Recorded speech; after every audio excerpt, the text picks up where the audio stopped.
Ky emision mundësohet nga ISP Broadcast. Përshëndetje kudo që na ndiqni të nderuar shikues. Sot në këtë ditë të rëndësishme të Bajramit, shfrytëzoj këtë rast të uroj të gjithë besimtarët shqiptar kudo ndodhen në Kosovë, Shqipëri, rajon dhe në Mërgat. Uroj që kjo festë të ketë mbushur sofrat tuaja me dashuri, begati, paqe, dëshirë, përgjithësuar në harmoni me njëri tjetrin dhe ua pas të pranu Zoti agjerimin dhe lutjet tuaja në këtë muaj të shenjtë. Prezantoj në emisionin e sonte hoxhën e respektuar, imamin e respektuar të Podujevës, Bekim Jasharin. Zoti Jashari, faleminderit për kohën. Urime, shfrytëzoj rastin të ju uroj edhe ju ditën e rëndësishme të Bajramit, sikundër që thash dhe në hyrje që lutjet dhe përkushtimi, adhurimi juaj ndaj Zotit këtë shkuar aty ku keni dashur dhe ju. Urime.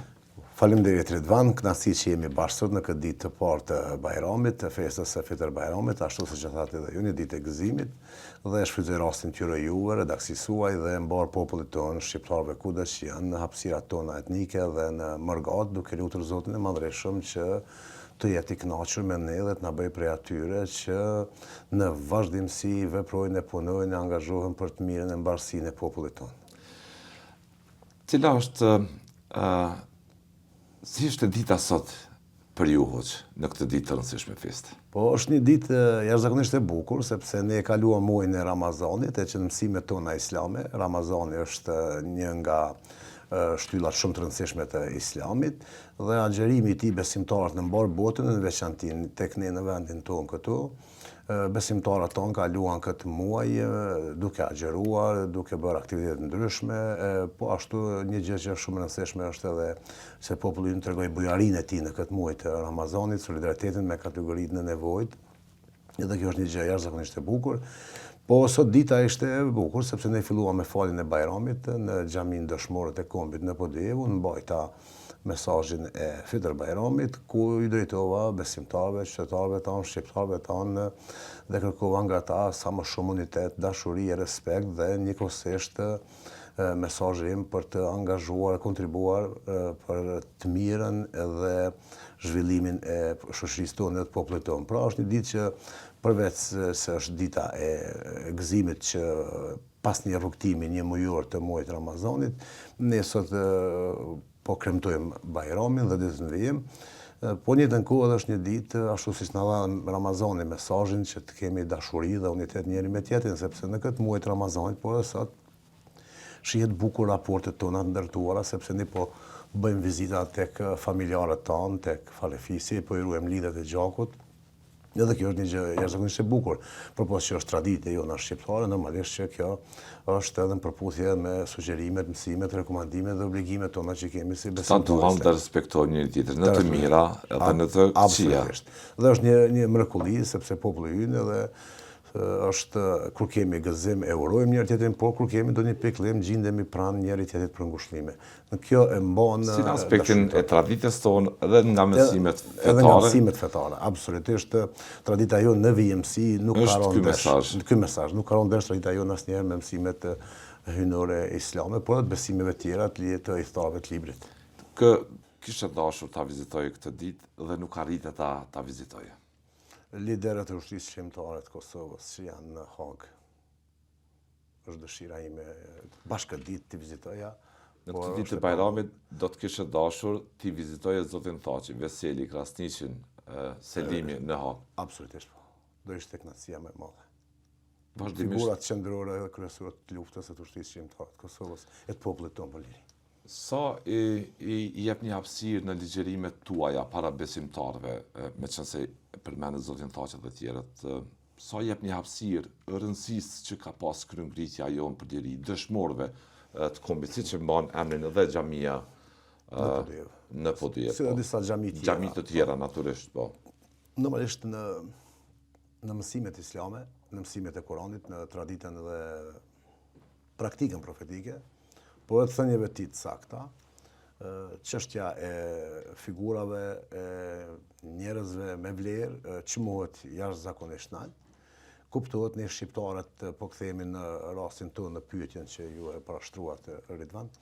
Shqiptarët kanë ndërtuar një projekt madhështor, projekti më sublim, projekti më i madh i shkronjave të arta të Ushtrisë Shqiptare të Kosovës, pra pas një rrugtimi në robëri e mposhtim nga pushtues të ndryshëm, sidomos shekullin 20, që ishte një shekull shumë fatal për ne, për arsye se kaluam një robëri dhe një sulm që rrall një historia që një pushtues të ketë bërë ndaj një populli, siç është rasti i sulmeve dhe pushtimit sërb që është bërë mbi ne.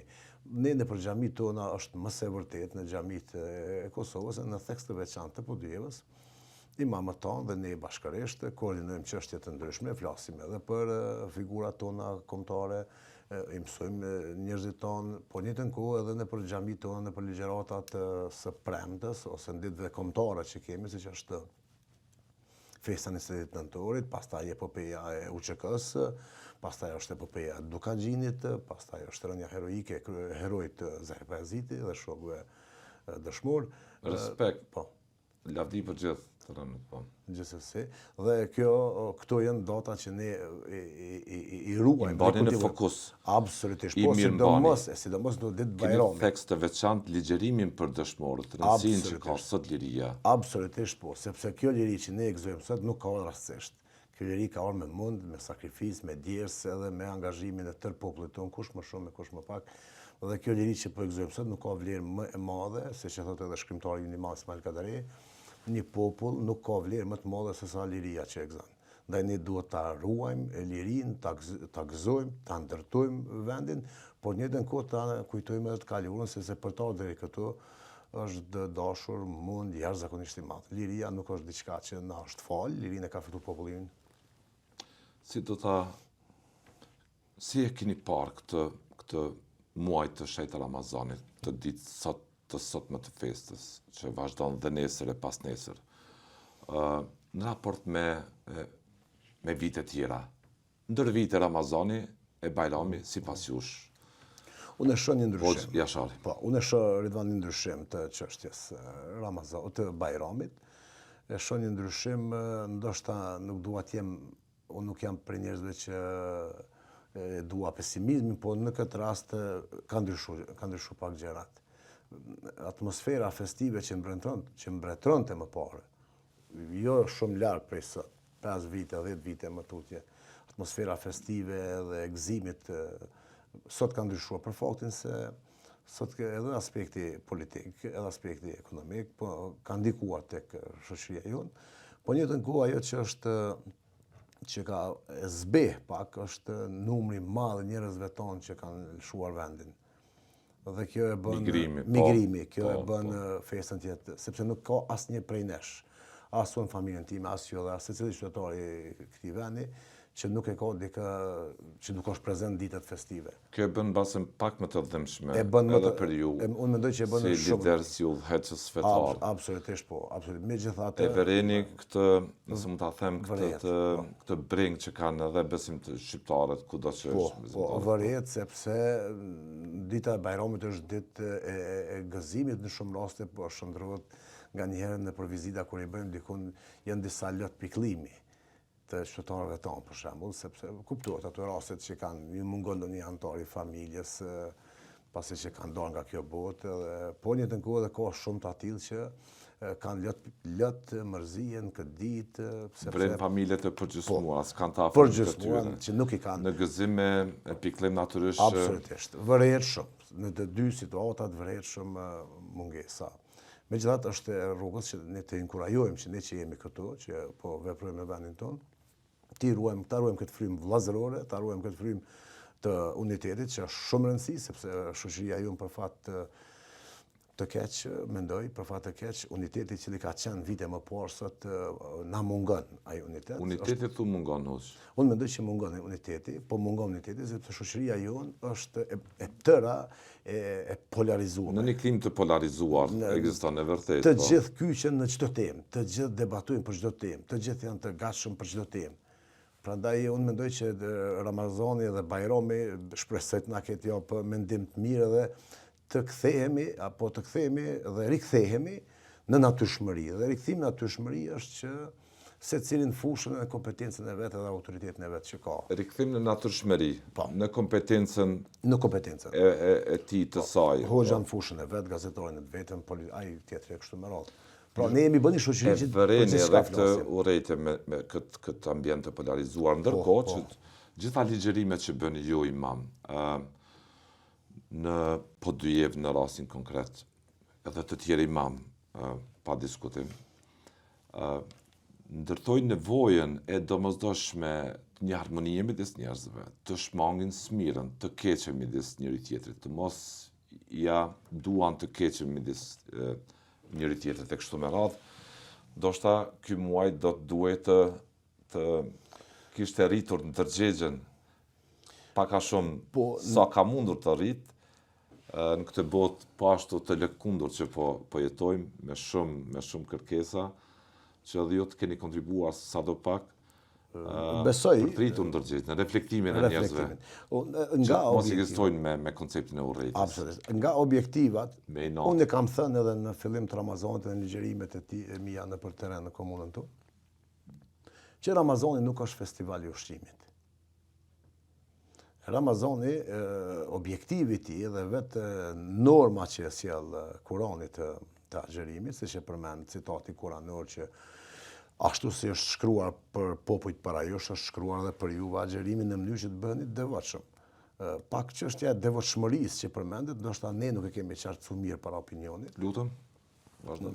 Ndoshta ne kemi, sepse përmendet edhe ju smira, urrejtja, xhelozia, konfliktet, problemet familjare, situatat e dukurit negative që kanë kapur ke shoqëri, objektivi i Ramazanit edhe i lidhjes së njeriut me Zotin është devotshmëria. Devotshmëria do të thotë mendimi mirë për të tjerët, dashuria për të tjerët, respekti për të tjerët, pa marrë parasysh besimin apo bindjet që ka tjetra palë, sepse fundja të gjithë jemi njerëz, jemi krijesa të Zotit, këtë jemi të barabartë për ati, askush nuk ka dallim për ati, se kush është më i miri dhe kush nuk është i miri, ne besojmë ditën e gjykimit dhe vendimi i takon madhërisë së Zotit e jo neve. Prandaj në këtë drejtim mendoj që duhet ta praktikojmë ritin. Ne po e kryejmë ritin, mi po në realitet ne duhet ta praktikojmë ritin. Riti po kryhet, po kërkohet praktikimi. Dhe objektivat e Kuranit dhe të fesë islame janë që të praktikohet riti. Jo vetëm të kryhet. Nuk mjafton të kryhet. Duhet të praktikohet. Çka nuk kupton praktikim? Nuk kupton sjellja edhe e mirë me njerëz dhe bashkëpunimi i mirë me njerëz. Që të mos mbjellësh urrejtje. Absolutisht. Ditën të predikosh përkushtimin, adhurimin për të mirën, për Zotin dhe në mbrëmje të bësh qenie edhe pa të peshme. Për shembull se për mos me zbritë nivelin. Sepse interpretimi edhe ligjërimi kuranor këtë ju obligon t'ua komunikoni njerëzve. Po, absolutisht, me ta marrim Kuranin, kushdo që e lexon. Po. Kuranin. Përjashtimisht citatet kuranore që flasin për kontekstin historik. Po. Konteksti historik i citateve kuranore është temë tjetër. Natyrisht, po. Kur themi historik, nuk është general, nuk është i përgjithshëm. Po.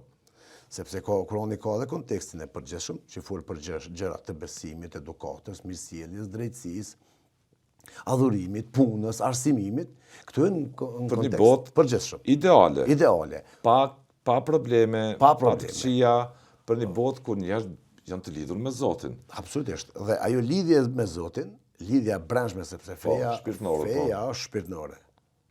Disa i shoh kur këtu e bojnë një dallim jo të mirë. Edhe njerë, çdo çështje e njeriut është shpirtërore me Zotin. Besimi është shpirtëror. Po kthehem aty ku desha të them që kam parë në rrjetet sociale, për shembull. Kam parë për shembull njerëz të cilët në praktik duken shumë fetar. Shumë fetar. Po në rrjetet sociale janë shumë agresiv. Për që janë agresiv është ndoshta mund të jetë mendësia e tyre, apo është çashtu. Po janë ofendues. Janë sharës, janë të porët me gatishmëri të plot, me degradu dike. kënej agjerushëm, kënej dolar thot prej xhamis, kënej aktiv në rrjetet sociale me tema dhe tekste shumë banale, shprehje të cilat nuk i takojnë njeriut. Prandaj po detyrojnë pastaj palën tjetër, një palë detyroi palën tjetër me ju kthy me njëjtën monedhë. Kështu ndodh, mund të vijë deri te problemet. Se unë kam thënë shumë herë Ridvan që çdo ofendim që ja bëjmë njëri tjetrit në rrjetet sociale është njësoj sikur ta ofendosh drejt për drejt. Se Zoti e sheh edhe publikimin që e bëjmë në rrjetet sociale, po e sheh edhe ato që bisedojmë në Messenger. Prandaj në këtë drejtim duhet me qenë lidhje me besimtarit e devotshëm, me adhurim të devotshëm edhe ndaj Zotit, me besimin e tij shpirtëror, duhet ta shmang veten nga ekspozimi i kësaj gjuhë të urrëties. Absolutisht. Që të prodhoj armiqësi me vëllezërit e tij, me motrat e tij, me kudo të familjes e kështu me radhë. Këtë mision keni edhe ju.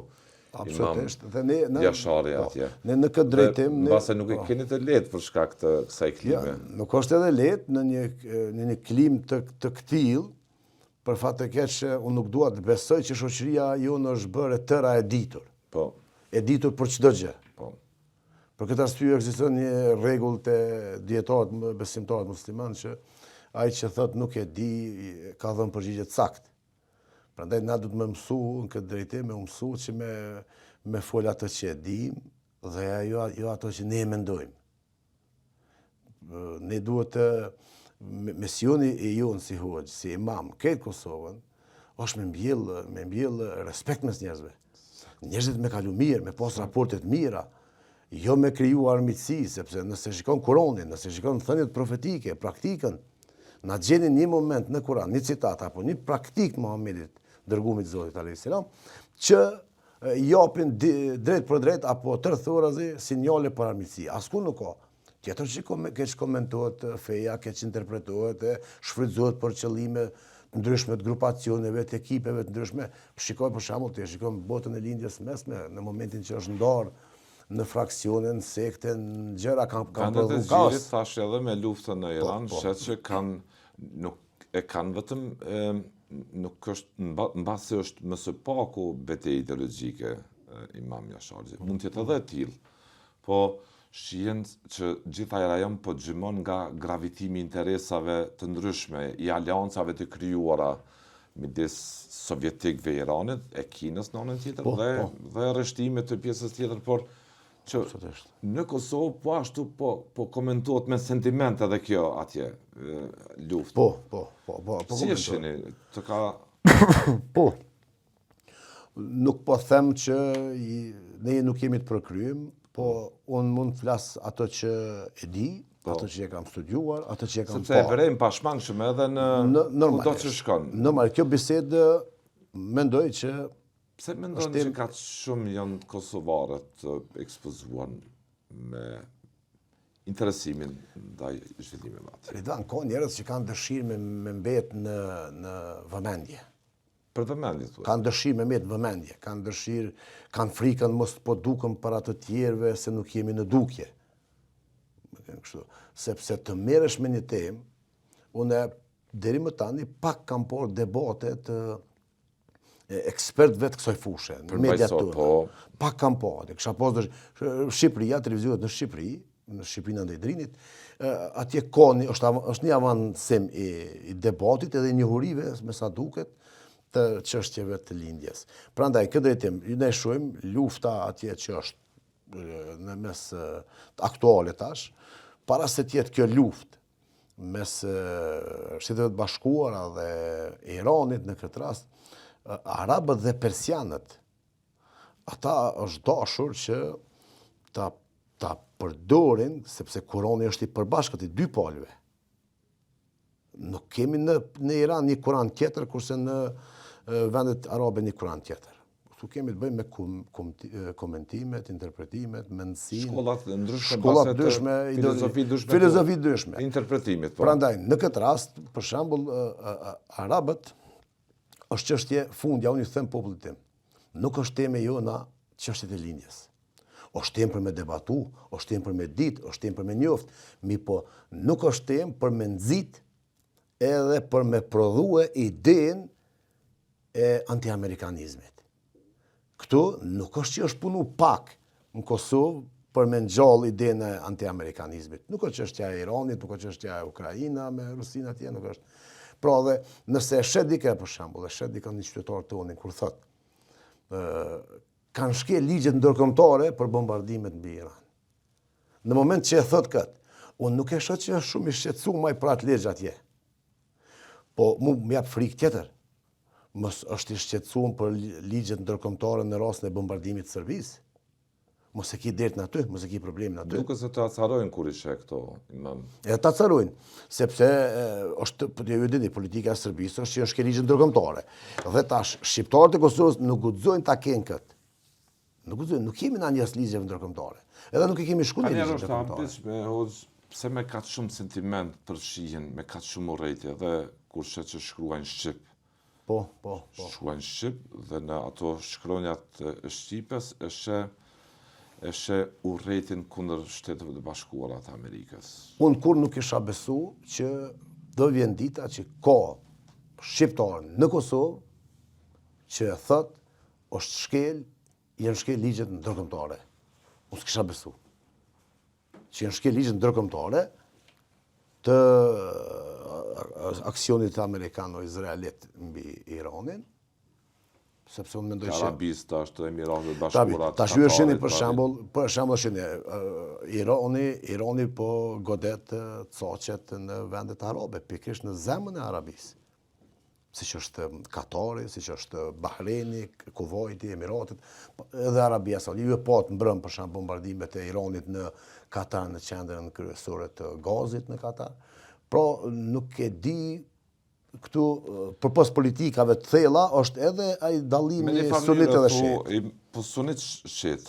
Po, është edhe ai dallimi. Dhe pse apo urrejtja. Shqiptarët të përfshihen me kaq emocion atje. Kuptoj pikëllimin legjitim që mund të ketë kushdo kur she viktima, kur she viktima të çfarë do lloj nacionaliteti qofshin.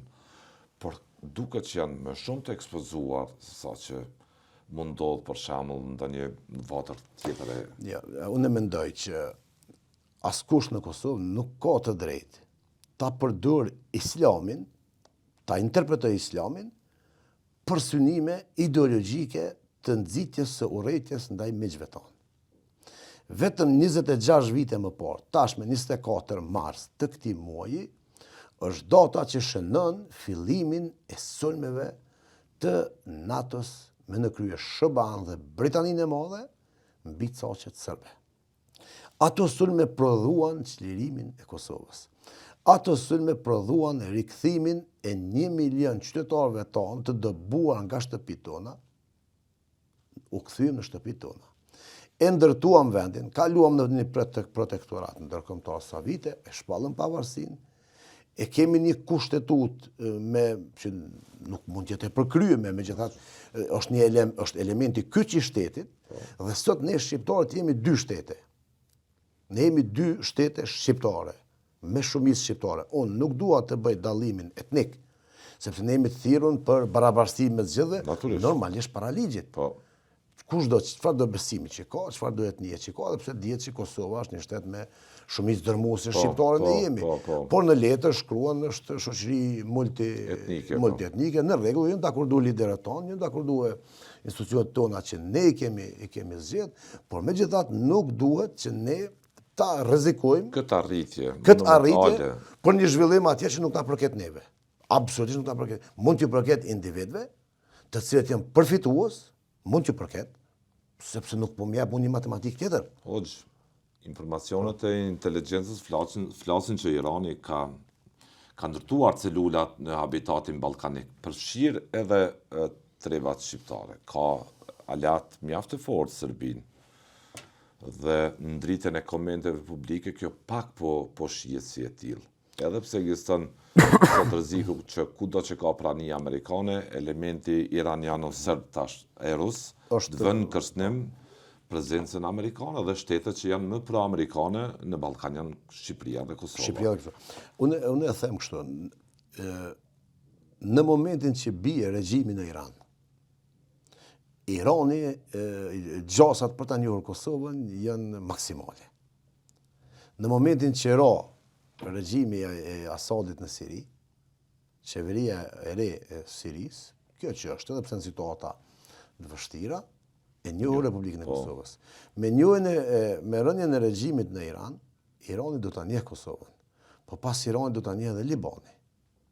Sepse dihet ndikimi i Iranit, ndikimi shiit i Iranit në Liban nëpërmjet Hezbollah. Prandaj është më rëndësishme që të kenë sukses forcat progresive, forcat demokratike. Është interesi juani si shqiptar. Interes për paqen dhe demokracinë. Dhe demokracinë, sepse fundja kombi persian, iranian si kom, ne nuk po e ndojmë kombin. Popull perandorak. Është popull i fuqishëm, nuk është një popull i cili perandorak. Po, prandaj është me rëndësi njohja e Kosovës, po nga ky regjim nuk njihet, nuk pritet njohje nga ky regjim. Nëse Irani bie regjimin në Iran, atëherë Irani, Iraku dhe Libani do të jenë vendet e para që shumë shpejt do ta njohin Kosovën. Po Irani kishte sulmuar Shqipërinë përmes një sulme platforme kibernetike, po kishte sulmuar Shqipërinë tashmë por me këtë regjim shqiptarët nuk kishin asnjë lidhje, përkundrazi. Sot siguria jon nga elementet e mullahëve mbahet në kërcënim, nëse mund ta them kështu. Po unë mendoj që atje është mullahët dhe është një rivalitet. Po. Unë e shoh kështu. Nuk shën ndërhyrjet shqiptarëve, ne shqiptarëve, në situatat midis mullahëve të Iranit, shiitëve, dhe teologëve të Arabisë Saudite. Për faktin që përmenden këtu rrymat vehabizmi, shiizmi, pastaj kemi këtu këndej dhe lëvizja politike islame që është Vllazëria Muslimane e Egjiptit, që vepron edhe mbështetur nga Katari dhe pra po lëmon është vllazin për faktin se këtu kemi një përplasje midis shiizmit dhe vehabizmit. Mësime botkuptimi islam shiit mbi Kur'anin është krejtësisht ndryshe nga botkuptimi i sunnit saudit mbi islamin. Dhe këtu është edhe një përplasje. Dy shkolla mendimi. Të kundërta krejtësisht. Krejtësisht janë të kundërta. Kurse këtu këtë rastin pola tjetër që është vllazëria mundohet që të bëjë një ekuilibër, a? Mundohet, po megjithatë nuk e ka atë fuqinë këtë moment. Beteja po është temë tjetër ajo. Është midis tyre atje. Po mendoj që po. Shiizmi pse të importojmë na nëse ekziston ai betejë. Pra problemi është shiitët dhe sunnitët. Lloj betejë, shkollash mendimi, pse të importohet në habitatin Kjo është ajo që dua të them. Për çka ne duhet ta kemi debatin, a ka mirë Irani apo ka mirë Arabia Saudite. Fundja thash më herët një Kur'an e kanë. Po. Gjuha ndryshon, komësia, etnia ndryshon. Mi po kanë një Kur'an, mi po mos harrojmë se Persia, muslimanët e Iranit, po flas para se me ardhë në pushtet.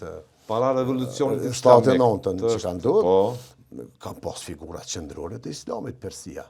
I ka dhënë botës, se Persia nuk është vetëm Irani sot. Jo. Pse bile Irani sot është me përqindje diku rreth 60% janë persian, tjerët janë kombe tjera. Prandaj këtë tim aty është një botë bukur e madhe. Është të rëndësishëm se u futëm në tema po, ka dal kështu. Apo është Bajram sot rritman tash. Prandaj Bajram sot është një ditë e rëndësishme feste. Mbase që kjo ditë feste të kurorëzohet me paqe të shpejt për vendet në Egjirit atje, që të përfundoj luftra sa më shpejt, mbase është interes i gjithë kombit iranian, i cili pëmbat ende i shtypur me gjast në friksimin e gardës revolucionare që gëzojnë demokracinë, të drejta dhe lirit personale dhe kolektive atje. Përfundoj luftra. Desha ta them edhe këtë që normalisht që Irani ka dhe synime të tjera në pjesë aty.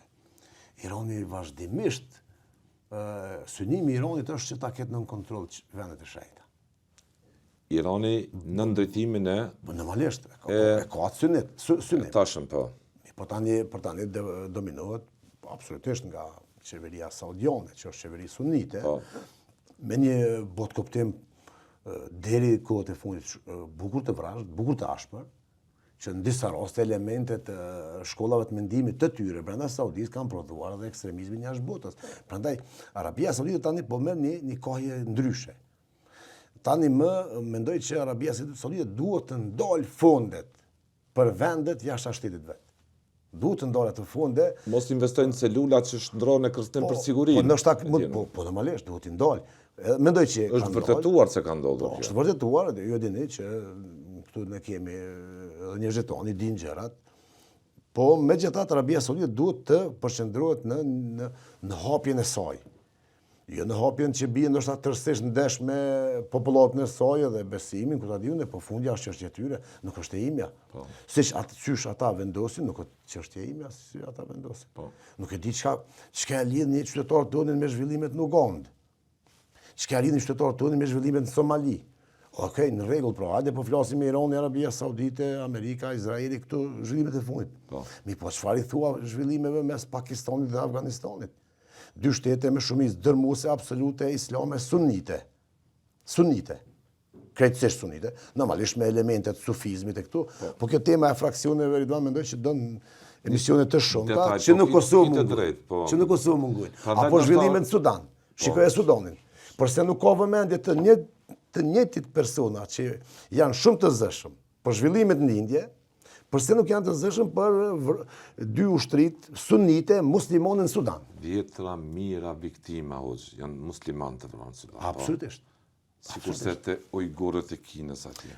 Apo për shembull në Kinë. Dhe të rasti kurdëve. Edhe i kurdët. Tash mos ta harrojmë, është shumë e rëndësishme elementi Afganistani dhe Pakistan. Po prandaj që në shoqërinë tonë janë importuar mbase disa rryma edhe nga ato vende që... Po janë importuar ose janë më të forta financiarisht. Ose janë më të forta financiarisht. Sudani nuk mund të... Çka mund të ndihmon Sudani? Interesi shqiptarëve që kjo nuk është. Nuk është. Bën pjesë një polemike që prodhon urrëtie dhe... Absolutisht. Këtu, se aty është në bon, nëse më lejon. Shikoj Libanin. Libani është i shtet arab. Unë kam studiuar në Liban. Në Liban, po? Në Beirut. Në Beirut, po? Kam përfunduar studimet e magistraturës në studime islame. Në Beirut. Libani është një territor si Kosova, sa Kosova. Ka mbi 4 milion banor, 5 banor. Mbi 50% e banorëve arab të Libanit janë arab krishterë. Po, të krishterë janë, po. Dhe shteti është i ndarë, pozitat kyçe në shtet janë të ndara, në baza fetare. Po. Pas luftës civile disa vjeçare që kanë ndodhur aty në Iran, në Liban. Libani, presidenti me kushtetutë është krishter. Kryeministri me kushtetutë është musliman sunit. Për me boni balans. Kreu i kuvendit është musliman shiit. Interesant. Kështu është me kushtetutë. Pra, ata kanë gjetë këtë model. Konsenzus. Kanë gjetë. Kushtetus. Mi po nuk ka të bëjmë me mu. Jo, pra. Sepse ne nuk ka të bëjmë me ne. Pra, shikoje, tjetra, dikun mbi 20% në Liban janë shiit, arab shiit, që është Hizbullahi. Po. Rreth 30, apo më pak përqind, ndoshta po gabojnë shifra, s'po më ja sakt me thonë, sepse shifrat ndryshojnë. A ke vrejtur për sa kohë që ndruar në studime ati këtë tension? Po, absolutisht po. E vrejnë për shembull sot tension midis tyre atje. Absolutisht po. Sunnitet kanë vendet ku jetojnë. Beiruti, Jugori janë pozicionuar më shiitët. Beiruti, qendrës, mesi. E vrenë që është në një klinë të tensionet. Kurse Beiruti krishter, po. Beiruti krishter është një qytet është, po vrehet. Vrenë këto dallime, që si nuk vrehet. Edhe kjo ka ndiku. Pastaj shikoje Irakun. Iraku është i ndarë. Mbi 50% e arabëve irakian janë me shkollën fetare shiite. Po ata janë arab, nuk janë persian. Sakt. Shikoje për shembull Siria që ishte. Po. Dikun Siria shumë ndarë në sekte. Shumica dërmuese janë sunit. Mi po, fundja, botkuptimi yt është e drejtë e jotja. Po pse këtu po prodhojnë? Pse prodhojnë kriza, luftra mes vete, këto janë të rrezikshme. Andaj, modeli i dështuar nuk bën të importohet. Modeli që është prodhuar për një vend tjetër, mos e merr për vendin tënd se nuk është i përshtatshëm. Dhe këtu të nesh edhe atë përplasin nga ju ku e thoni, ky hoxh më i moderuar, ky pak më kështu, ky pak. Pra, unë nuk flas me terma të tillë. Jo, ju nuk flit, po i vrej disa. Po edhe në komunitetin tuaj që përmendet hoxhve, se s'deshtan këtë ditë festet me të vërtetë, po ka polarizime, shkolla të ndryshme mas edhe. Ajo është e bukur kur është brenda studiuesve. Po. Mi po, çka është për qytetarin e thjesht, ato zhvillime atje. Ta marr shembull, shteti model për këtë çështjen e tolerancës dhe bashkëjetesës fetare. Nëse don me marr, se të mirën me rekut e gjesh. Po, është mbretëria jordaneze. Jordania, po. Është Jordania. Jordania është një vend që ka rreth 10% krishterë, arab, mi po qeveria hashemite, familjes hashemite, liderëve para mbretit Abdullah, e ka ndërtu një situatë shumë të mirë ku raportet mes tyre nuk shikohen me syrin fetar. Përse me shiku me syrin fetar? Ne kemi dashur, dua të themi, figurat tona, shqiptare, kombëtare, advetare, nuk guxojmë të shikojmë dhe të gjykojmë me syrin se çfarë besimi kanë pas. Sepse ne nuk kemi qenë në betejë mes vete. Nëna Terez, kryeheroi Skënderbeu, figura rindasit tonë, këndej, ata punuan bashkë.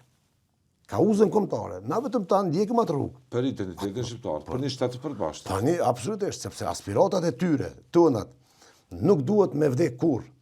Cila është e aspirat? Shqiptarët me jetu në një shtet. Mi po kjo proces tjetër tash.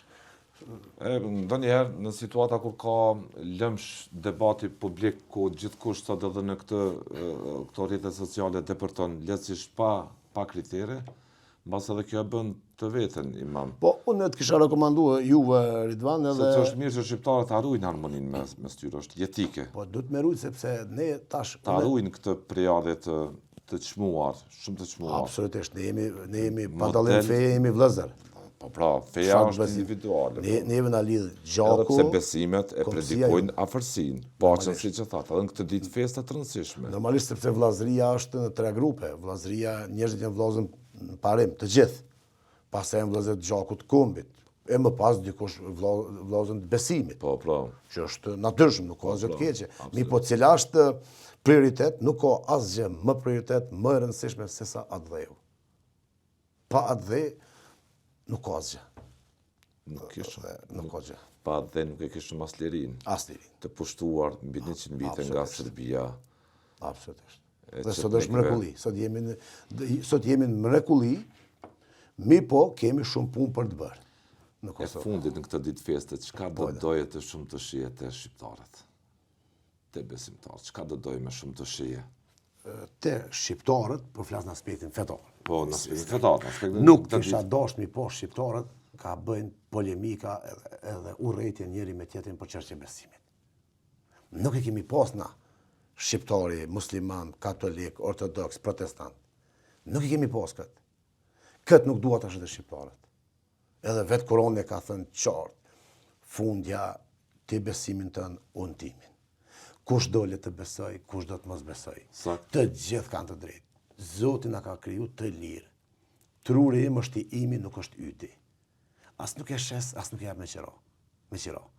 Dhe në këtë drejtim të shqiptarët dua të shoh që debati fetar, a unë më i mirë, ti jo më i mirë, ne kemi kontribu ma shumë, ju më pak, na jemi kështu, këtë debat nuk e du. Të gjithë kemi kontribu bashkë, kemi rrugtu bashkë, po rrugtojmë bashkë. Nuk ka asgjë të keqe. Por kundrazi e plotësojmë një obligim edhe kuranor në këtë drejtim.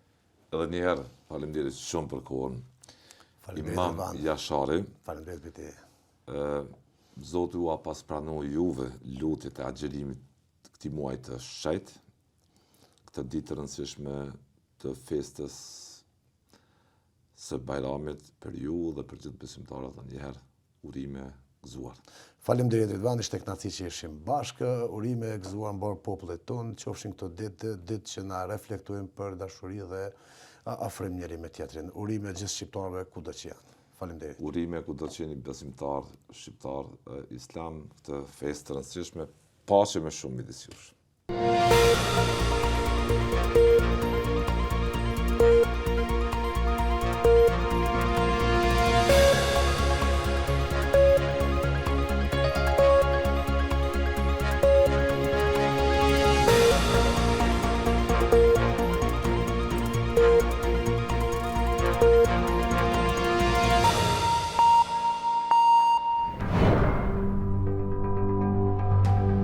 Ky emision mundësohet nga ISP Broadcast.